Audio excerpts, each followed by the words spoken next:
بسم الله الرحمن الرحيم إن الحمد لله نحمده ونستعينه ونستغفره ونستهديه من يهده الله فلا مضل له ومن يضلل فلا هادي له أشهد أن لا إله إلا الله وحده لا شريك له وأشهد أن محمدا عبده ورسوله يا أيها الذين آمنوا اتقوا الله حق تقاته ولا تموتن إلا وأنتم مسلمون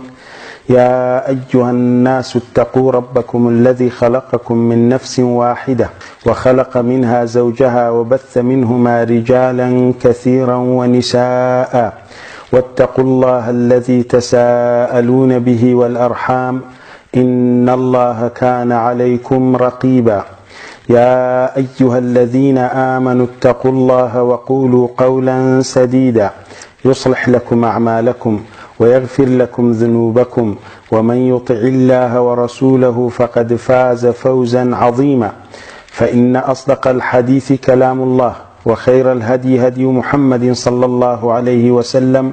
وشر الأمور محدثاتها وكل محدثة بدعة وكل بدعة ضلالة وكل ضلالة في النار أما بعد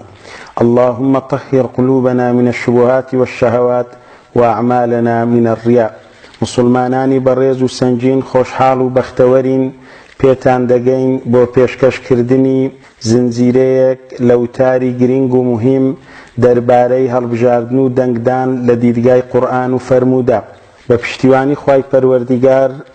هەر ئەڵقەیەک سی خولەک دەبێ لە چەندین ئەڵقەی ئەو باس و بابەتەی دەخەینە ڕوو سەرەتا وەکو پێشەچی ئاینی ئیسلام ئاینێکی گشتگیری و هەمەلایەنە بۆ هەموو کەس و بابەتەکان کە مرۆڤەکان پێویستیانە بۆ دواڕۆژ و ژیانی دنیایان بەو پەڕی تەواوی هەموو کار و شتەکانی باس کردووە و چارەسەریەکانی داناوە بۆ گرفتەکان و یەکێکە لە ناز و نیعمەتە مەزنەکانی خوای پەروەردیگار خاوەن بەزەیی فرەوان و گەیەنەر بۆ بەزەییەکەی کە ئەو ڕێبازەی بۆ کۆتا پێغەمبەران عەلەیهیم الصەلاة وەسسەلام محەممەد الموستەفا عەلەیهی الصەلاة وەسسەلام هێناوە و ناردووە کە دەفەرموێ اليوم أكملت لكم دينكم وأتممت عليكم نعمتي ورضيت لكم الإسلام دينا واتە ئەوڕۆ ئاینەکەتانم بۆتان تەواو کرد و ناز و نیعمەتەکەم بەسەرتانەوە تەواو کرد ڕازی بووم کە ئیسلام ئاین بێت بۆتان و لە پاشان خوای پەروەردیگار تەنها و تەنها بەو ڕێبازەی ڕازیە و ڕازی بووە و ڕازی نییە پەیڕەوی بکرێت لە هیچ ڕێباز و بەرنامەیەکی تر بۆ ژیان مرۆڤەکان لەسەری بڕۆن و مسلمانان پێیوە پابەند بن کە دەفەرموێ ومن يبتغي غير الإسلام دينا فلن يقبل منه وهو في الآخرة من الخاسرين واتە ئەوەی جگە لە ئیسلام بە ئاین و ڕێباز بگرێت لێی وەرناگیرێت و ئەو لە دوا ڕۆژدا لە زەرەربارانە بەڕێزان و خۆشەویستان ماوەیەکی زۆر لە سەردەمی پێغەمبەریەوە عەلەیهی الصەلاة وەسسەلام تاکو و ڕووخاندنی دەسەڵاتی ئیسلامی لەلایەن دوژمنانی خوا و پەیڕەوی لێکراوانیان و مسلمانان پەیڕەوی تەواویان کرد لە قورئان و لە فەرموودە و لە ڕێبازەکەی پێغەمبەری پێشەوە عەلەیهی الصەلاة وەسسەلام و بەعیزەتەوە لە ژێر سێبەری پەرچەمی لا إله إلا الله محمد رسول الله ژیانیان بەسەر بردو کە بووە مایەی حەسانەوە یان لە دنیا و لە دوا ڕۆژیشدا پاداش پێیوە بەدەست بینن ئەوەی لەسەری مردبێ نەک هەر تەنها مسلمانان لە ژیانی دنیا پێیوە حەسانەوە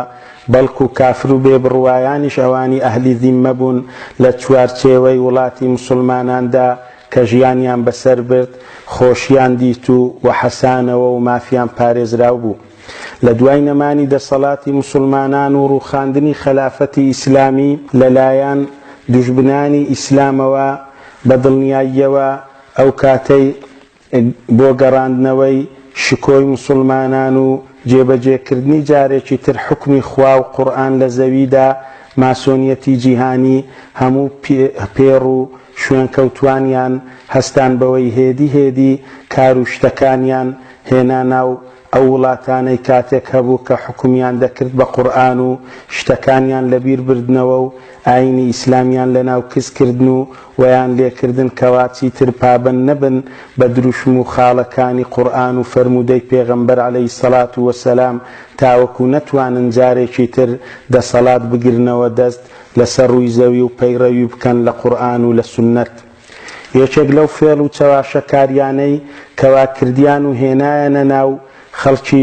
خەڵکی موسڵمان و وڵاتەکان کە کاتێک هەبوو حکمیان دەکرد بە قورئان و ڕێژەی زۆریان موسڵمان بوون پرۆسەی دیموکراسی و هەڵبژاردن و پەرلەمانە. توێژەرەوانی ئەو باس و بابەتانە لە نێو موسڵمانانیش هەڵسان بە توێژینەوەی ئەو باس و بابەتە و لق و پۆپەکانیان جا ڕاجیاوازی لێکەوتەوە دەمەدەمی لێ دروست بوو خەڵکێکی زۆریش تیایدا داما و سەر لێ شێوا و مانەوە و ڕاستیەکانیان لێون بوو. لەلایەن هەندێک لە توێژەرەوان و زانایان ڕاستە زۆر بە ڕاشکاوانە و بە بەڵگەوە توێژینەوەی بۆ کراوە و ڕای تەواوی شەرعی دەربارەی خراوەتە ڕوو، بەڵام هەموو لایەنەکان پێی رازی نەبوون و ڕاستیەکان ئەوانەی لە پێناو بەرژەوەندی خۆیان کاو باس و بابەتەیان هەڵبژارد و دەستیان پێوە گرت و کار و تەماعی دنیای هاتە ناو ئەوە بوو شێواندیان و نەیان هێشت بگاتە مەنزلگای خۆی و هەموو خەڵکەکە بە تەواوەتی لێ حاڵی بێ. جا تاکو ئێستاش بە تایبەت بە زمانی کوردی و لە نێو خەڵکی کوردستاندا ئەو باس و بابەتانە هەرمایتەوە و مشتومڕی زۆری لەسەرن و ڕاستیەکان تەواو دیار نییە. جا لە پێناو ئەوەی ڕاستیەکان تەواو ڕوون ببێتەوە و بە تەواوەتی خەڵکەکە حاڵی بێ و تێی بگا لە ژێر ناو نیشانی هەڵبژاردن و دەنگدان لە دیدگای قورئان و فەرموودا ئەو زنجیرە و تارەماندانا و باسی لێوە بکەین بە ڕاشکاوانە لە هەر ئەڵقەیەکی سیخولەکیدا بە پشتیوانی خوای ڕەب العالەمین کە ئەوە ئەڵقەی پێشەکی و یەکەمیانە دەستمان پێکرد و لە پێناو ئەو خاڵانەدا ئەو باس و بابەتەمان هەڵبژارد لە کۆتاشدا دەبێتە پەرتووکێک بە پشتیوانی خوای ڕەب العالەمین وەکو نامیلکەیەک و نووسراوێک دەکەوتە بەردەستان. یەکەم خاڵ لە پێناو ئەوەیدا کە بابەتەکە بۆتە باسی و بابەتێکی سەردەم و تەواو بۆ خەڵکی ڕۆن نەکراوەتەوە و حکومە شەرعیەکەی هەر کەس و لایەنێک هاتووە بە گوێرەی بەرژەوەندی خۆی بە ناکاملی باسی کردووە و تەنها چەند توێژینەوەیەکی کەمی زانستیانەی دەربارە کراوە کە لە نێو خەڵکی وڵاتەکەماندا دیار نییە بۆ ئەوەی باسەکە زانستیانە بخرێتە ڕوو ئەو کارەمان کرد و پێ هەڵساوین. خاڵی دووەم زۆرێک لەو براو خوشکانەی خوا بێگرن تامەزرۆی ڕۆنکردنەوەی شەرعین لە باس و بابەتە هەنووکەیەکان تاکو بەرچاویان ڕوون بێت و تووشی گوناه و هەڵە نەبن و بەڵگە بەدەست بن لە وڵامدانەوەیان بۆ خەڵکانێک کە ناحاڵینە و لێی تێناگەن کە بانگەوازیان لەگەردا دەکەن داوایان کردووە لە ئێمە ئەم باس و بابەتانە ڕاشکاوانە بۆیان باسکەین و زانستیانە بخەینە ڕوو بەڵگەکانیان بدەینە دەست. جا بە پشتیوانی خوای پەروەردیگار بۆ هێنانەدی داواکاریەکەی ئەوان و وەشکاندنی تامەزرۆییەکەیان ئەو باس و بابەتەمان هەڵبژارد ئینشاءالله وا دەردەچێت. خاڵی سێیەم گومانی زۆر خراوەتە ناو ئەو باس و بابەتە لەلایەن خەڵکێکی بەرژەوەندچی و سوودوەرگر لە هەڵ و مەرجەکان و گومڕاکەری خەڵکی کە پێغەمبەری خوا عەلەیهی سەڵات وەسەلام ئوممەتەکەی لێیان ئاگادار کردوتەوە و فەرموویەتی وئینەما ئەخاف عەلا ئوممەتی ئەئیمەة المضلین کە ئەبوو داود لە سونەنەکەی هینایەتی بە ژمارە 4252 فەرموودەیەکی صەحیحە. پێغەمبەر فەرمووی عەلەیهی سەڵات وەسەلام ئەوەی لێی دەترسم بەسەر ئوممەتم تەنها پێشەوایانی گومڕاکەرن. المضلین لە زمانی عەرەبیەوە زانایان فەرموویتیان دوو مانا دەگەینی لە یەک کاتدا ئەویش لە خودی خۆیان گومڕانە و خەڵکیش گومڕا دەکەن و بانگەوازی بۆ گومڕایی دەکەن. تاکو گومانەکان ئاشکرا بکەین و بڕەوێنینەوە ئەو باس و بابەتەمان هەڵبژارد و خەڵکی چیتر گومڕا نەبی بە قسەی گومڕای گومڕاکەرەکان کە ئەئیمەة المضلین ئەوانەی زمان لووسن و خەڵکی لە خشتە دەبەن. خاڵی چوارەمیان تاکو ببێتە بیان و بڕینی خەڵکی و حوجە لەسەرکردنیان هەرچەندە بیانوشیان نەمابێت و حوجەشیان لەسەر کرابێ چونکە دروستە حوجە لە دوای حوجە لەسەریان بکرێت و تاوەکو هیچ قسەیەکیان نەمینێ. بەڕێزان و خۆشەویستان، ئەوەی ئێمە پێ هەرساوین باس و بابەتەکە لەو چەند خاڵەیدا کورتی دەکەینەوە ئەوانە دەبنە سەرباسی بابەتەکان و خاڵە سەرەکیەکان و تەوەرەکان. یەکەم سەرەتا دەچین پێناسەی چەند چەمک و زاراوەیەکی پەیوەندی دار بە باسەکەوە دەکەین. یەکەم عەلمانیەت، دیموکراسی، هەڵبژاردن و لە پاشان خاڵی دووەم دەین حکمی شەرعی هەڵبژاردن لە دوو بڕگە باز دەکەین بە پشتیوانی خوا. بڕگەی یەکەم بەشداریکردنی هەڵبژاردن لەلایەن عەلمانیەکان چ وەکو بەربژێر و پاڵێورا و کاندید واتە المنتەخب والمرەشح یان وەکو دەنگدەر المنتەخب والناخب باز دەکەین و بڕگەکەی تریان باسی بەشداریکردنی هەڵبژاردن لەلایەن ئەو لایەنانەی کە پاشگیری ئیسلامیان بە خۆیانەوە لکاندووە وەکو بەربژێر و پاڵێورا و دەنگدەر باسی لێوە دەکەین. جاهینانەوەی بەڵگەکانی هەردوو لایەنەکان و ڕاوبۆچوونەکانیش دەخەینە ڕوو چەندی هەبی و هەڵوەشانەوەی بەڵگەکانیش ئەوانەی کەوا بەڵگە نیە وەکو بەڵگە هینایتیانەوە و خەڵکیان تێگەیاندووە. و خاڵی سێەم و تەوەری سێەم باسی خلیسکان و خراپیەکانی بەشداریکردن لە هەڵبژاردن دەکەین کە چەندین خراپە و خلیسکانی پێوەیە ئەوانەی بەشداری دەکەن بە ناوی ئیسلامەتی و موسڵمانان و یان پاشگیری ئیسلامیان بە خۆیانەوە لکاندووە و چەندین گومان دروست بووە و دروست کراوە تاوەکو گومانەکان بڕەوێنینەوە و ئاشکرایان بکەین. و خاڵ و تەوەری چوارەمیش ڕای پەسند و ڕێگاچارە بۆ موسڵمانان ئەگەر بێ و ئەو ڕێگایە نەگرینە بەر چییە ئەوانەی کەوا تامەزرۆی ئەوەن جارێکی تر حکمی ئیسلام و شەریعەتی ئیسلام بگەڕێتەوە ناویان و چ بکەن و چ هەڵس و کەوتێکی بکەن و چ ڕێگایەک بگرنە بەر. ڕای پەسندی دروست لە هەردوو ڕایەکان کە دوو ڕایە و دێتە پێشمان بە پشتیوانی خوای رب العالمین و بە دیارخستنی ئەو ڕێگا و چارەسەریانە بۆ واقعی ئەوڕۆ و ئەرکی موسڵمان لەو ڕۆدا. لە کۆتاییەکەشدا کە خاڵی پێنجەمیان دەبی ئەنجامی توێژینەوەکە و وتارەکان لە چەند خاڵێکی و بە چەند ئامۆژگاریەکی دڵسۆزانە دەخەینە ڕوو بەرگوێچکەتان بە پشتیوانی خوا. سەرەتا بابین پێناسەی لە یەکەم خاڵ و بڕگەیەوە پێداچین پێناسەی چەند چەمک و زاراوەیەک بکەین. گەر سەرنجی تەواوی هەڵبژاردن بدەین بەڕێزان و خۆشەویستان دەردەکەوێت کە مەبەست لێی هەڵبژاردنی ئەو سەردەم و واقعەی ئێستایە نەوەک هەموو هەڵبژاردنەکان بەگشتی و یان هەڵبژاردن لە ڕوانگەی ئیسلام بەڵکو هەڵبژاردن لە ڕوانگەی عەلمانیەت و دیموکراسیەوەمان پێمەبەستە کە ئایا چییە و حکمی چۆنە و لە شەریعەتی ئیسلامدا چ بڕیارێکی لەسەر دەدرێ. کەوابی پێویستمان بە لێکدانەوە و پێناسەکردنی ئەو سێ چەمک و زاراوانە دەبێ. یەکەمیان ئەلعەلمانیە و دووەمیان ئەدیموکراسیە و الدیموکراتیە و سێیەمیان ئەلئینتیخاب. یەکەم ئەلعەلمانیە، عەلمانیەت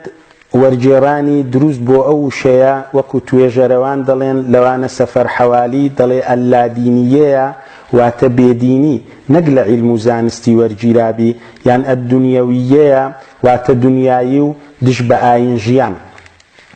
لە دایرەی مەعاریفی بەریتانیەوە ئەو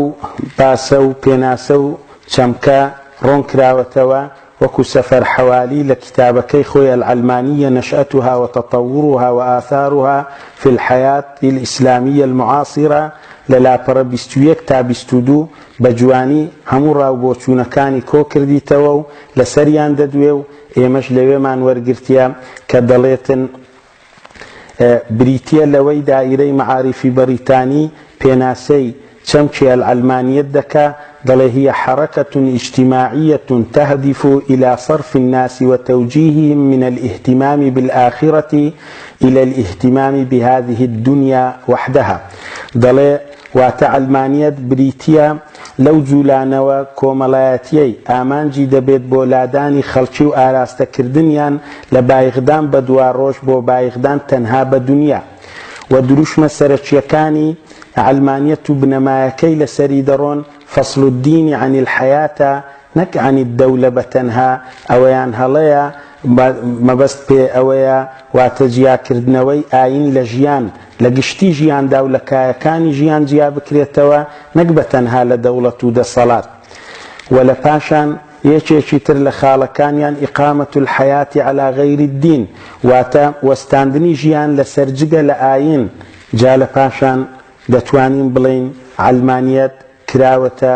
دوو بەش و دوو جۆر هەندێک دەڵێن العلمانیە المتطرفە هەیە واتە علمانیەتی توندڕە و کاوانە دەڵێن مارکسیزمیەکان و کۆمەنیستەکان و شوعیەکان و کە بڕوایان بەخوا و بە دواڕۆژ و بە قیامەت و بە باقی شتەکانی تری ئاینی خوایی نییە و کە دەڵێن ئاین تریاکی گەلانە جا ئەوانە بەشی یەکەمیانن و بەشی دووەمیشیان و جۆری دووەمیان دەڵێن العلمانیە المعتەدیلە هەیە کەواتە علمانیەتی میانەڕە و کە دژایەتی ئاین ناکە ڕاستەوخۆ تەنها لە ژیان جیای دەکاتەوە لە نێو ئەو کۆمەلگایانەیدا کەوا ئاینیشیان هەیە و خاوەنینە دەژیتن دەڵێ نابێ ئاین کار بکاتە سەرکایەکانی ژیان و لە دەسەڵاتدا بەکار بهیندرێ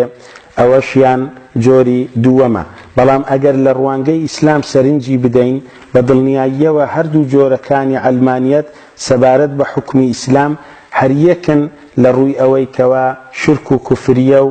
و لە ئیسلامدا جێگای نابێتەوە وەکو هەندێک لە زانایان ڕاستیان فەرمووە دەفەرمون بە پێوەری قورئانی ئەگەر باس و بابەت و لایەنەکانی سەردەم بە پێوەری قورئانی ئەگەر باس و بابەت و لایەنەکانی سەردەم پۆلێنی بکەین لە قورئاندا خوای پەروەردیگار گشت مرۆڤ و مرۆڤایەتی پێناسە کردووە و پۆلێنی کردن لەو پۆلانە یەکەم کافر و مشریکە ئاشکراکان و دووەمیان منافق و دەغەڵ و دووڕوەکان و سێیەمیشیان مسلمانان و بڕواداران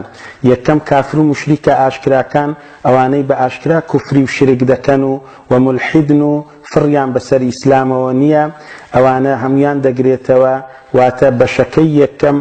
لە جۆری یەکەمی علمانیەت کە العلمانیە المتطرفەیە ئەوان دەگرێتەوە لە پۆلی ئەوەیدان لە نێو قورئاندا کەوا کافر و مشریکن و فڕیان بەسەر ئیسلام وە و جۆری دووەمیشیان منافق و دەغەڵ و دووڕوەکان کە نیفاق لە ڕوانگەی ئەهلی سونە و جەماعەت دەبێتە دوو بەشی یەکەم و جۆری یەکەمیان نیفاقی گەورە و ئیعتیقادیشی پێدەگۆترێ بیر و بڕوایی و جۆری دووەمیشیان نیفاقی بچووک و عەمەلیشی پێدەگۆترێ کرداری کە جۆری دووەمیان جاروەیە ئەوانەی سیفەتەکانی نیفاقیان لێ دێتە جێ لە ئیسلام دەرناچن بەڵام جۆری یەکەمیان نیفاقی گەورە و ئیعتیقادی و بڕوایی بریتیە لەو نیفاقەی کە خاوەنەکانی و ئەوەی لەو بەشەیدایە فڕی بەسەر ئیسلامەوە نییە و لە کافر و مشریکەکان حسابە جا جۆری دووەمی علمانیەتیش زانایان دەفەرمون ئەگەر ناوی لێندرابی معتەدیلیش هەر کوفریە و شرکە و بەڵام کوفر و شرکێکی نیفاقی ئیعتیقادی و گەورەیە هەر لە ئیسلامدا بوونیان نییە و دەردەچن لە پاشان چەمکی دووەم ئەدیموقراتیە واتە دیموکراتیەت وشەیەکی لاتینیە لە دوو بڕگە پێک هاتووە لە دیمۆ واتە گەل و لەگەر کراتۆس واتە حکم و دەسەڵات هەردوو شەکان کە لێک دەدرێن بڕگەیەکی دروست دەکەن و چەمکیەوەی لێ دروست دەبێ ئەدیموقراتیە یان دیموکراسی بە لێکدراوی بە مانای دەسەڵات و حکمی گەل دێ یان حکم و دەسەڵات بۆ گەلە یەکلاکەرەوەی بڕیار بە زۆرینەیە لەلایەن دیموکراسیەت و ئازادی بیر و بڕوا و ڕەوشت و یەکسانی تاکەکان و ڕەگەزەکان دروشمی سەرەکیانە و کاری پێ دەکەن کاوانە هەمووی لە ئیسلامدا بریتیە لە ڕێباز و ئاینێکی جگە لە ئاین و ڕێبازی خوا و مسلمانان و بڕوا هەبوون پێی کارێکی ترسناکە و کەسێک کەوا لەسەری بڕوا و پێی وە پابەند بێ و یان بڕوای پێبێنی لە ئیسلام دەردەچێ پەنا بەخوا لپاشان چەمکی الانتخاب و هەڵبژاردن ئەویشیان بریتیە لە دەنگدان بۆ کەس و لایەنێک لە چوارچێوەی سیستەم و یاسای دیموکراسی کە بۆی دیاری کراوە بۆ ماوەیەکی دیاری کراو بۆ ئەندامیەتی لە ئەنجومەنەکانی یاسادانان یان سەرۆکایەتی و یان هەر سەندیکا و ئەنجومەنێکی تر. جا کۆڵەگەکانی هەڵبژاردن بە گوێرەی ئەو پێناسەی دەرکەوت کەوا چوارن. یەکەمیان بربژێر پاڵێوراو کاندیدی پێدەگوترێ واتە المرشح والمنتخب، و دووەمیان دەنگدەر هەڵبژێرەر واتە المصوت الناخب المنتخب ئەوانەی پێدەگوترێ ئەوەی دەنگەکەی دەدا. سێیەمیان دەنگدان عملیە و کرداری دەنگدان التصوید الاقتراع الانتخابی پێدەگوترێ، و چوارەمیان ئەو دەستگا و شتەی هەڵبژاردنەکەی بۆ دەکرێت و خەڵکەکەی بەرەو دەبردرێت و دەچنە ناوی کۆتاییەکەی و نەتیجەکەی ئەویش پەرلەمان و سەرۆکایەتی و یان هەر ئەنجومەن و سەندیکایەکی ترە. جا بەڕێزان و خۆشەویستان، لێرەدا پێویستمان بەوەی دەبێ بابین بزانین حکمی شەرعی هەڵبژاردن چییە لە دیدگای قورئان و فەرموودە. سەرەتا دێین و دەڵێن هەڵبژاردن لە بنەڕەتدا بۆ ئەو سەردەمەی ئێمە مەبەست لێی ئەو هەڵبژاردنەیە کە هەڵقوڵاوی عەلمانیەت و دیموکراسیەتە، نەک هەڵبژاردنی ئیسلامی یان بەگشتی هەڵبژاردن. زیاتر لەو توێژینەوەی ئێمە مەبەست لێی هەڵبژاردنی ئەندامانی ئەنجومەنی یاسادانانە پەرلەمان کە کەواتە پێویستە سەرەتا پێناسەی ئەو ئەنجومەنە بکەین و بیناسین اینجا بڕیاری شەرعی و بەشداربوون تیایدا و هەڵبژاردن بۆ ئەندامیەتی لەسەری بدەین.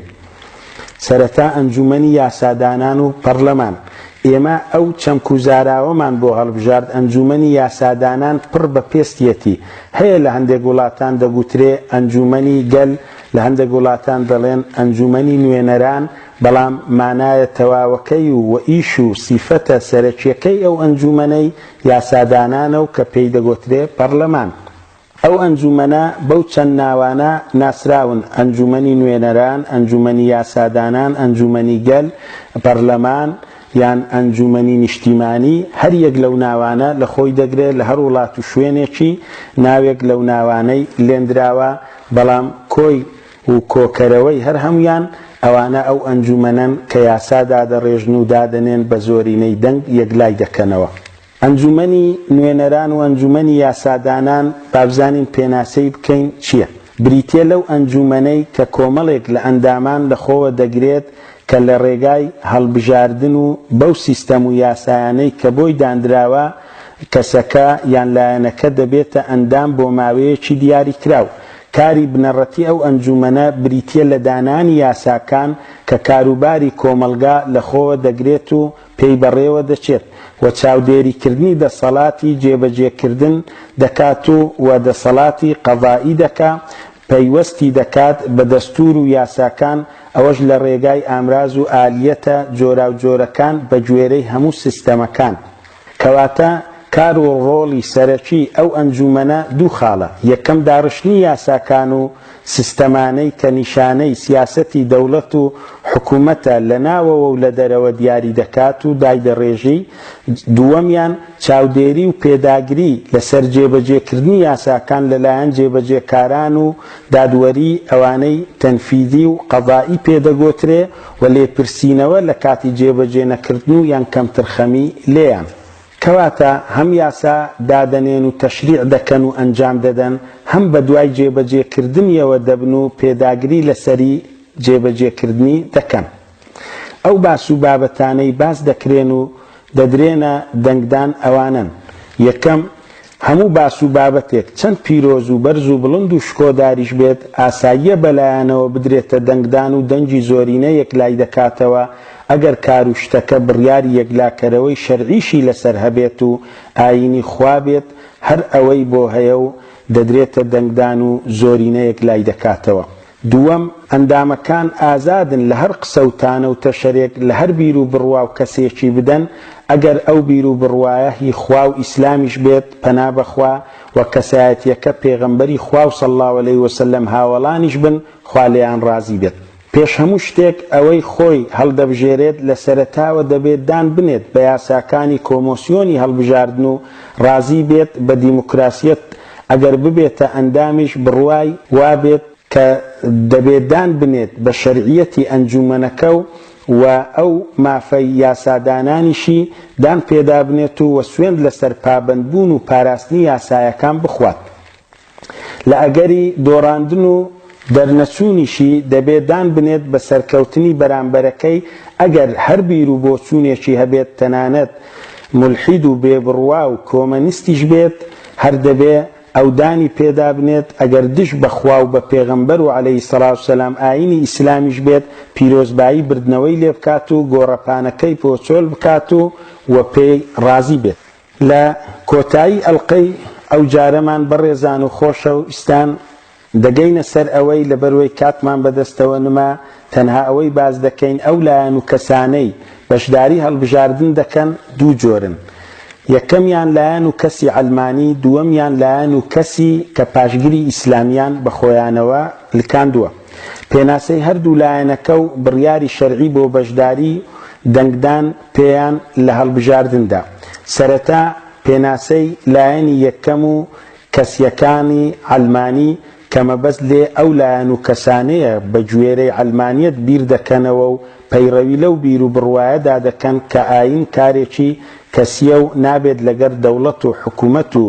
کایەکانی تری ژیانی دنیا تێکەڵ بکرێتن و یاساکان سەروەرن کە نوێنەرایەتی گەل دای دەڕێژێت و بە زۆرینەی دەنگ یەکلا دەبێتەوە ئەگەر پێچەوانەی فەرمانەکانی خوا و پێغەمبەریش بێ عەلەیهی سەڵات وسەلام و دش بە ئاینی ئیسلامیش بێت. ئەوانە وەک گوتمان دوو جۆرن، دەڵێن جۆری یەکەمیان عەلمانیەتی توندڕە و واتە المتطرفە و عەلمانیەتی معتەدیل واتە میانە ڕەو. لە ڕوانگەی ئیسلام هەردوو جۆرەکان لە ڕابردوودا ڕۆنمان کردەوە بێبڕوان کە بە گوێرەی پۆلێنیکردنی قورئان وتمان جۆری یەکەمیان لە کافر و مشریکە سەریح و ئاشکراکانن و جۆری دووەمیشیان لە منافق و دەغەڵ و دووڕوەکانی نیفاقی گەورە و ئیعتیقادی و بیر و بڕوایین. لە پاشان ئەوانە کاتێکەوە ئەو بیر و بڕوایەیان هەیە و خۆیان هەردەبژێرن و بەربژێر دەکەن و دەنجیان پێدەدرێ و دەبنە نوێنەری خەڵکەکەی لە پەرلەماندا حکمی شەرعیان چییە؟ عەلمانیەکان و وەلایەنە عەلمانیەکان. گوتمان ئەوانە کەوا یان کافر و مشریکی ئاشکران یان منافق و دەغەڵ و دووڕوون دەنگدان پێیان لەلایەن کەسێک کە خۆی پێ موسڵمان بێ بە دڵنیاییەوە بە یەکدەنگی موسڵمانانی جێگای متمانە قەدەغە و حەرامە. هەموو ئەو ئایەت و فەرمودانەی کە باز لە قەدەغەی دۆستایەتی و خۆشویستن و نزیکبوونەوە و سەرخستنی کافر و مشریک و منافقە ئیعتیقادی و گەورەکان دەکەن بەڵگەنە لەسەر ئەوەی قەدەغەیە و حەرامە. بەڵگەکان لە قورئانی پیرۆز چەندین ئایەتێک دەینینەوە و لێرە کۆتایی بەو دەینین بە ئەڵقەی یەکەممان و پێویست ناکە زۆری لەسەر بڕۆین چکە شتێکی حاشا هەڵنەگرە و ئەوە بڕیارە شەرعیە یەکلابوونەوەکەیە نەمانزانیە کەسێک ئەگەر ئەدنا عیلم و زانستی شەرعی هەبێ ڕازی بێ و پێی دروست بێ پاڵپشتی ئەو کەسانە بکرێ و لەگەڵیان دابی و سەریان بخەی لەو پرۆسە و باس و بابەتانە. بەڵگە قورئانیەکان زۆرن بەڵام تەنها ئێمە ئەو سێ ئایەتە دەخوێنینەوە و کۆتایی بە ئەڵقەی یەکەم دەینین. بەڵگەی یەکەم خوای پەروەردگار لە قورئانی پیرۆزدا فەرموویەتی قل يا أهل الكتاب تعالوا إلى كلمة سواء بيننا وبينكم ألا نعبد إلا الله ولا نشرك به شيئا ولا يتخذ بعضنا بعضا أربابا من دون الله فإن تولوا فقولوا اشهدوا بأننا مسلمون. لآل عمران آيات 64. واتە ئەی محەممەد عەلەیهی سەڵات وسەلام بە خاوەن پەرتووکەکان بڵێ بە جوولەکە و نەسرانیەکان بڵێ بابێن بۆ وشەیەکی کە یەکسانە لە نێوان ئێمە و ئێوەدا ئەویش بریتیە لەوەی تەنها خوای بپەرستین شەریک و هاوبەشی بە هیچ کەس و شتێک بۆ پەیدا نەکەین و کەسێک لە ئێمە هەندێکمان نەکەین بە پەروەردیگار و پەرسترا و بیپەرستین بێجگە لە خوای پەروەردیگار. جا ئەگەر ئەوان پشتیان کردو نەهاتن تۆ پێیان بڵێ ئێمە لە مسلمانانی ئەوانەی کەواملمان داوە بۆ فەرمانەکانی خوای پەروەردیگار. کەواتە لێرە ئەوەی دەگەینی ئەوەی کەوا ئەو کەس و شتانە هەڵدەبژێری و لایەنانە بە دڵنیاییەوە پەرستراوێکی بۆ خۆی داناوە و پەنا بە خوای ڕەب العالەمین کە یاسای بۆ دابڕێژی و دابنێتن و حەڵاڵی بۆ حەرام کا و حەرامی بۆ حەڵاڵ کە. وەکو خوای پەروەردیگار فەرمووی اتەخەذوا ئەحبارەهم وەڕهبانەهم ئەربابا من دون الله. فەرمووی ئەوانەی کەوا جوولەکە و دیانەکان ئەوە بوو زانایەکانیان و یان ڕەبەنەکانی کەوا لە کەلیسەکان بە حسابی خۆیان خواپەرستیان دەکرد و وازیان لە دنیای هێنابوو ئەوانیان کردبووە پەرسترا و بێجگە لە خوای پەروەردیگار کەوا حەڵالیان بۆ حەرام دەکردن و حەرامیان بۆ حەڵال دەکردن. لە سوورەتی ئەلمائیدە ئایەتی 51 خوا دەفەرمێ یا ئەیها الذین آمنوا لا تتخذوا اليهود والنصارى أولياء بعضهم أولياء بعض ومن يتولهم منكم فإنه منهم إن الله لا يهدي القوم الظالمين. دەفەرمی ئەی گەلی بڕواداران جوولەکە و نەسرانیەکان مەکەنە دۆستی خۆتان و خۆشتان بوێن و ئەوان چکە هەندێکیان دۆستی هەندێکیان و پاڵپشتی هەندێکیان دەکەن و لەگەڵ یەکتردان هەر یەک لە ئێوە دۆستایەتیان بکاویان ئەوانی خۆش بێ و یان سەریان بخا بەسەر موسڵمانانەوە ئەوە لەوانە. جا بەدڵنیاییەوە لەوانە بەڕاستی خوای پەروەردیگار هیدایەت و ڕێنوێنی گەلانی و کەسانی ستەمکار ناکات. و ئاەتەکەی تر لە سوورەتی هود ئاەتی 113 خوا فەرموویەتی ولا تركنوا إلى الذين ظلموا فتمسكم النار وما لكم من دون الله من أولياء ثم لا تنصرون. دەفەرمێ ئێوە مەیل مەکەن و خۆتان مەدەن بەلای ئەوانەی ستەمکارن و ستەمی دەکەن ئاگر دەتانگرێتەوە چکە پشتیوانی خواتان نامینێتن و خواسەرتان ناخاتن لە پاشان و سەرکەوتو نابن. زانایانی توێژەرەوانی قورئان دەفەرمون ڕکوون مەیل و چیکەمی دڵە یان خۆ بەلاوەدادانە پشتگیریکردنە ئەویش دوو بەشە بۆ ظالم و ستەمکارەکانی کەوا نەگەیشتینە پلەی ئەوەی لە ئیسلام دەربچن و کافر بووبن پشتگیریکردنیان و لەگەردابوونیان و مەیلبوون بۆیان ئەوە ستەمە و تاوانە و لە ئیسلام ناتباتە دەر. و بەش و جۆری دووەمیشی ئەو ظالمانەی کەوا شرکیان کردیە ئینە الشرکە لەظولم عەظیم چونکە بەڕاستی شرک و هاوبەشی ستەمێکی گەورەیە خوا ظولمی بە شرکیش ناوبردیە لە قورئان کەواتە ئەو کەسانەی کەوا مشریکن کافرن ئەگەر مەیلت هەبی بەلایەنەوە و خۆیان بەلادا بکەی و پشتیان بگری و لەگەڵیان دابی پەنا بە خوای ڕەب العالەمین ئاگر دەتگرێتەوە و پێ لە ئیسلام دەردەچی و ئەو کاتی پێ کافر دەبی و پشتگیری خوایت نامینێ پەنا بە خوای پەروەردیگار. جا لە ئەڵقەی دابێ بە پشتیوانی خوای ڕەب العالەمین دێینە سەر ئەوەی ئەو لایەن و کەسانەی کەوا پاشگیری ئیسلامیان بە خۆیانەوە لکاندووە کە بەشداری ئەو پرۆسەی دەکەن لە دوای پێناسەکردن و دەستنیشانکردنیان و ئایا حکمی شەرعی لەسەر بەشداریەکەیان و دەنگدان پێیان و ئەندامیەتی بوونیان لە ئەنجومەنەکانی یاسادانان و ئەو هەڵبژاردنانە چییە؟ ئەوەی ڕاست و دروست بوو بە دڵنیاییەوە لە خوای پەروەردیگارەوە بۆ بەخششی ئەو بووە بۆ ئێمە ئەوەی کەم و کورتی و هەڵە بووە لە ئێمە بووە. داوا دەکەین خوای پەروەردیگار لێمان ببووری و بمان بەخشی ئێوەی بەڕێز و خۆشەویستیش دوعای خەیرمان بۆ بکەن. وصلى الله وسلم على نبينا محمد وعلى آله وصحبه أجمعين والسلام عليكم ورحمة الله